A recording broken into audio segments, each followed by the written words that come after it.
आप सभी श्रोता वृंद का मेरे चैनल हिंदी कहानी पर स्वागत है। प्रस्तुत है मालती जोशी जी द्वारा लिखित कहानी रेशम के धागे। आप सभी से एक अनुरोध, आप कृपया मेरे चैनल को सब्सक्राइब करें, कहानी को लाइक करें और शेयर करें। तो शुरू करते हैं कहानी। दोपहर को सारे कामों से निवृत्त होकर सोने जा रही थी कि मन ने आगाह किया, राखी को अब कुछ ही दिन रह गए हैं। अगर एक दो दिन दोपहर के आराम की कुर्बानी नहीं दी तो राखियां समय पर नहीं पहुंच पाएंगी। इस चेतावनी के लिए मैंने मन को धन्यवाद दिया और वार्षिक पत्राचार का सारा सरंजाम लेकर डाइनिंग टेबल पर आसन जमा लिया।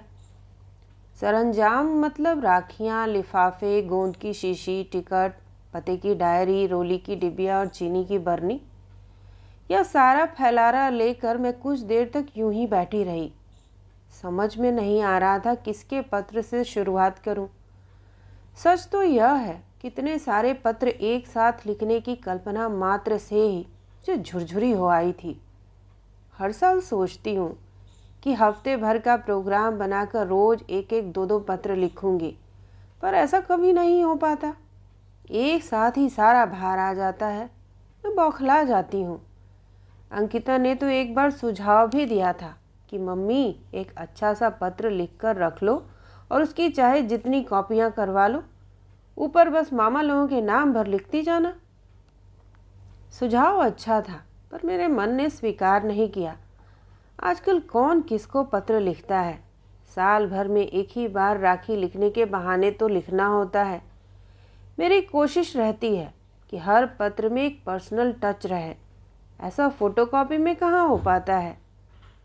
मैंने निखिल भैया के पत्र से शुरुआत करने की सोची।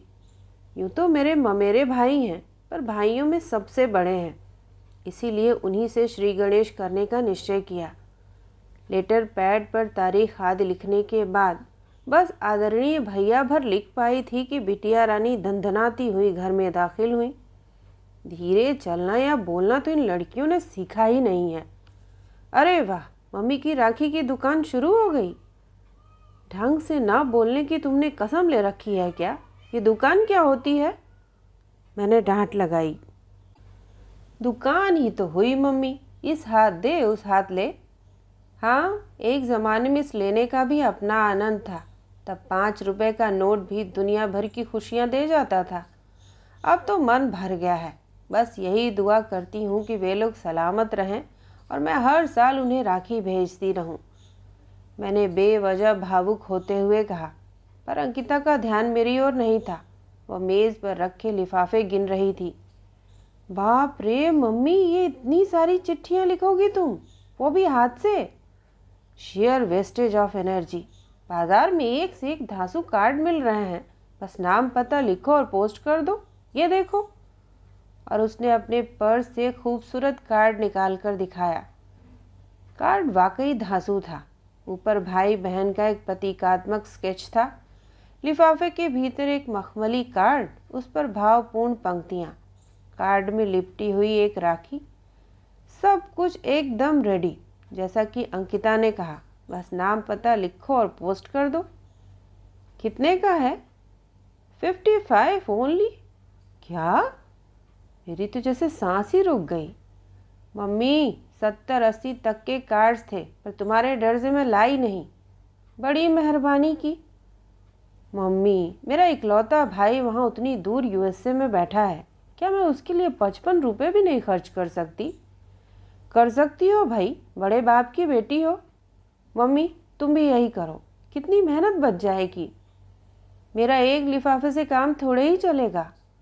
दोनों सगे भाइयों को तो भेज सकती हो, बाकी चचेरे फुफेरे भाइयों के लिए डाक विभाग ने 5-5 रुपए के लिफाफे निकाले हैं, वे ले लेना। अंकिता, मैंने गंभीर स्वर में कहा, हमारे यहाँ भाई सिर्फ भाई होते हैं, वे चचेरे फुफेरे या ममेरे नहीं होते। अंकिता समझ गई कि मम्मी अब भाषण के मूड में आ गई है। उसने वहाँ से खिसकने में ही खैर समझी। गुनगुनाते हुए वह सीढ़ियाँ चढ़ गई और अपने कमरे में गुम हो गई। वैसे मैंने सच ही कहा था, हमारे यहाँ भाई सिर्फ भाई होते हैं, उनके साथ रिश्तों के विशेषण नहीं लगाए जाते। अगर इन विशिष्ट रिश्तों के साथ परिचय करवाया जाए तो वे लोग अपमानित महसूस करते हैं। मुझे अपनी भतीजी पारुल की शादी याद हो आई।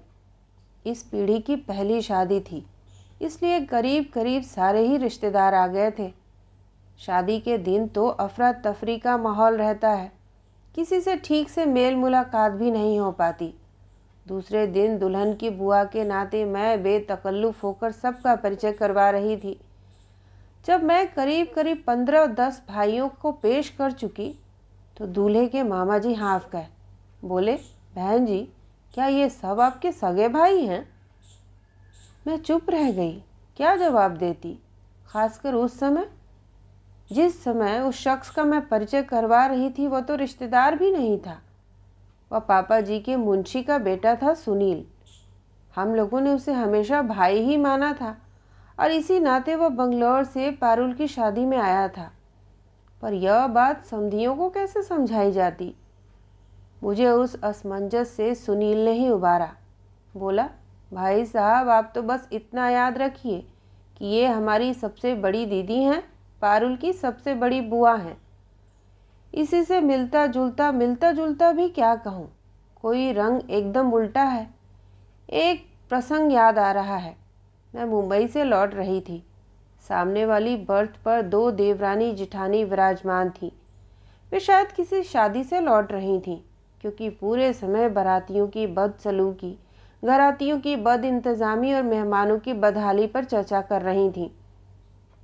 वे अपनी बातों में इतनी मशगूल थीं कि बच्चों की ओर उनका ज़रा भी ध्यान नहीं था। 2 बच्चे थे। लड़की बड़ी थी, 5-6 साल की। लड़का थोड़ा छोटा था।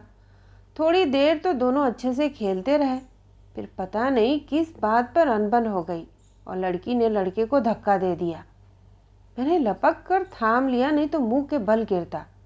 मैंने बच्चे को दुलराते हुए लड़की से कहा, बेटे, अपने भाई को इस तरह धक्का नहीं देते, अभी चोट लग जाती तो।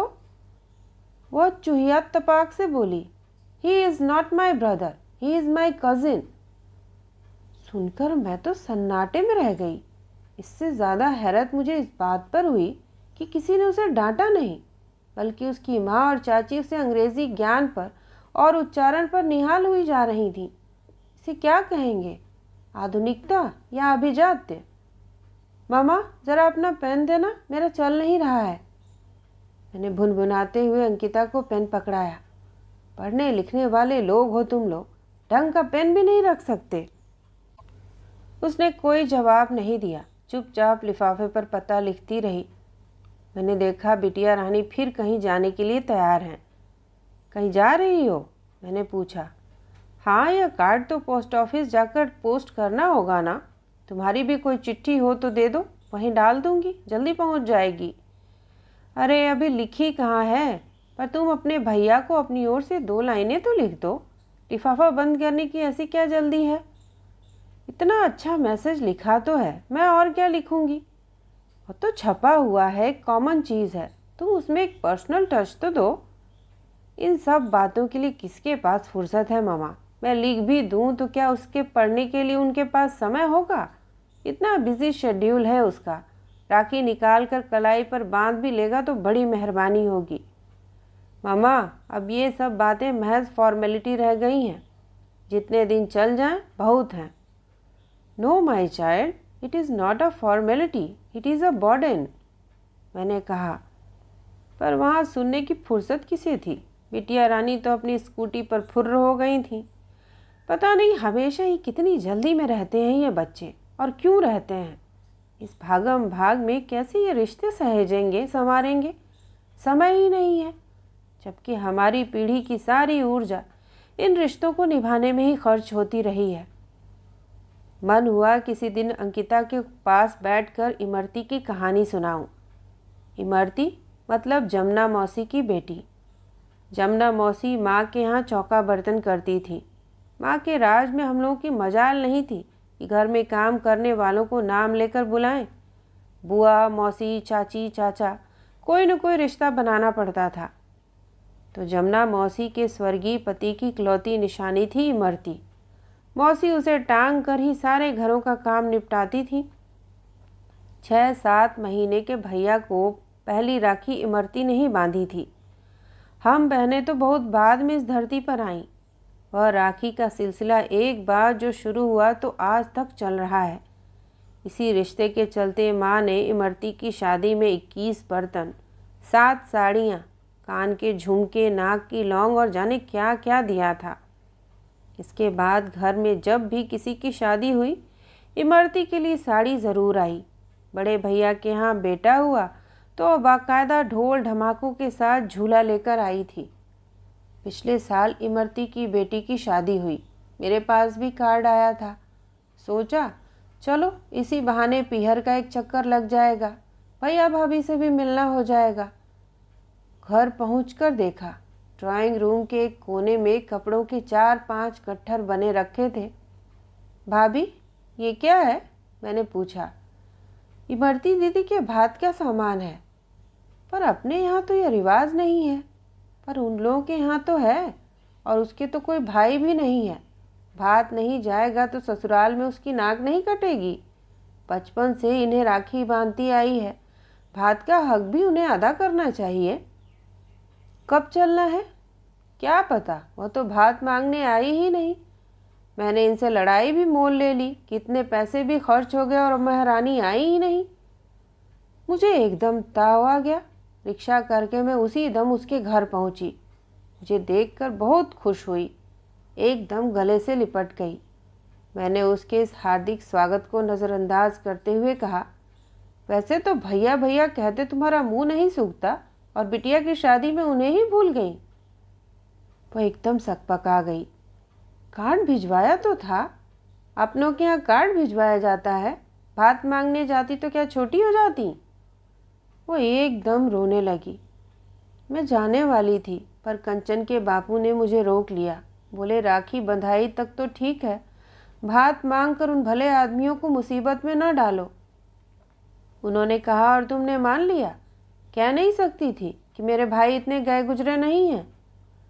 मैं तो गर्जन तर्जन करके घर चली आई। मुझे घर पहुँचे मुश्किल से घंटा भर हुआ होगा कि दरवाजे पर गीतों का सम्मिलित स्वर सुनाई दिया। अपनी देवरानी, जिठानी, नंदों और भतीजियों के साथ इमरती भात मांगने आई थी। भाभी ने उसे ससम्मान विदा किया। फिर हम गाजे बाजे के साथ उसके यहाँ भात लेकर पहुँचे। दरवाजे पर हमारा ज़ोरदार स्वागत हुआ। भैया भाभी ने पूरे परिवार की पहरावनी की। कंचन को चंदेरी साड़ी के साथ पायल और कान के टॉप्स भी दिए। फल और मिठाई के टोकरे भी साथ में थे ही। सारा कार्यक्रम गीत संगीत के साथ सानंद संपन्न हुआ। उस दिन हल्की बूंदाबांदी हो रही थी। उस समय कातर मधुर स्वर में गाया इमरती का गीत आज भी मेरे कानों में रस घोलता है। मत बरसो इंदर राज, मेरा रतन भतैया आएगा।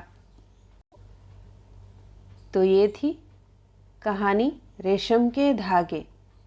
कहानी सुनने के लिए आप सभी का धन्यवाद।